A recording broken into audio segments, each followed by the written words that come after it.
नमस्कार दोस्तों, चक दे with knowledge में एक बार फिर से आप सभी का हार्दिक स्वागत है। इन्वेस्टमेंट सीरीज के इस वीडियो में आपका स्वागत है। आज के वीडियो में हम बात करने वाले हैं म्यूचुअल फंड के बारे में, लेकिन हम जो बात करेंगे वो करेंगे सिंपल टर्म्स पर, यानी कि इजी भाषा में।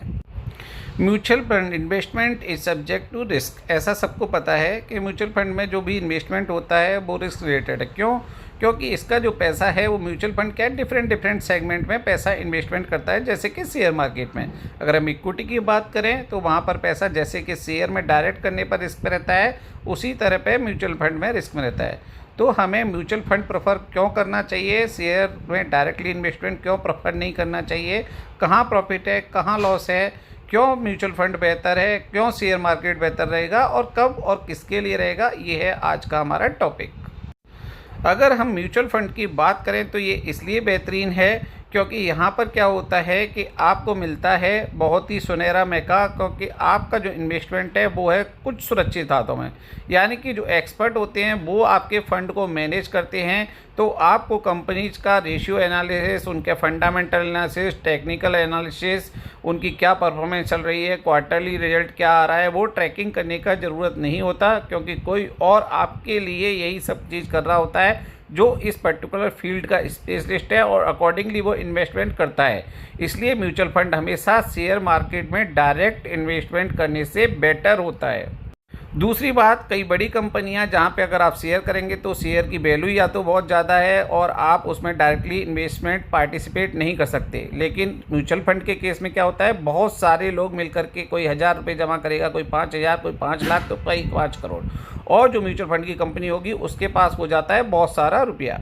इसका फ़ायदा ये है कि जहाँ पर आप डायरेक्ट इन्वेस्टमेंट नहीं कर सकते, म्यूचुअल फंड में भी आप उसमें पार्ट बन सकते हैं, क्योंकि जो बहुत सारा रुपया है वो कंपनी कहीं लगाएगी और अकॉर्डिंगली आपको रिटर्न मिलेगा।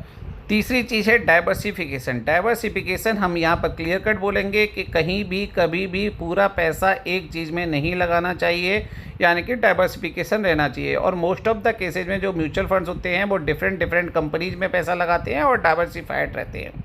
कई लोग पूछते हैं क्या म्यूचुअल फंड में निगेटिव रिटर्न हो सकता है? जी हाँ, बिल्कुल हो सकता है। जैसा कि अभी मार्केट चल रहा है उसके अकॉर्डिंगली रिटर्न निगेटिव भी होता है आजकल। जैसे कि अभी हम 2025 की बात कर रहे हैं तो अभी तक का जो जनवरी फरवरी, ऑलरेडी फरवरी निकल चुका है, मार्च आ चुका है और रिटर्न अभी तक काफ़ी निगेटिव है। लेकिन जब भी मार्केट नीचे जाता है तो ऊपर ज़रूर आता है। मार्केट कभी भी लगातार ऊपर नहीं जा सकता, मार्केट कभी लगातार नीचे नहीं जा सकता।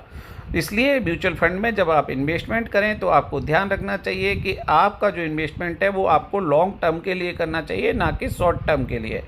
दूसरी चीज़, लॉन्ग टर्म में इन्वेस्टमेंट करने पर आपको लॉन्ग टर्म कैपिटल गेन लगता है और शॉर्ट टर्म में शॉर्ट टर्म का टैक्स ज़्यादा होता है, इसलिए भी आपको लॉन्ग टर्म पे फोकस करना चाहिए।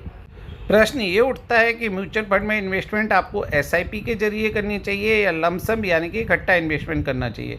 दोस्तों, एसआईपी एक सुरक्षित माध्यम है, क्योंकि कभी मार्केट नीचे जाएगा तो आपको जो यूनिट अलॉट होंगी वो कम पैसे पे मिल जाएंगी, जिससे क्या होता है कि एवरेजिंग बना रहता है। यानी कि अगर आपको कम रिस्क लेना है तो एसआईपी आपके लिए बेटर है। अगर आपके पास इकट्ठा पैसा नहीं है तो भी एसआईपी आपके लिए बेटर है कि आप इकट्ठा इन्वेस्टमेंट नहीं कर सकते। SIP is like a RD of the bank.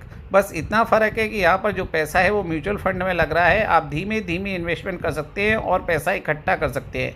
अगर हम लमसम इन्वेस्टमेंट की बात करें तो वो भी बुरा नहीं है, बट वहाँ पर रिस्क कंपेरेटिवली ज़्यादा रहता है और जहाँ रिस्क ज़्यादा रहता है वहाँ रिवार्ड भी ज़्यादा हो सकता है।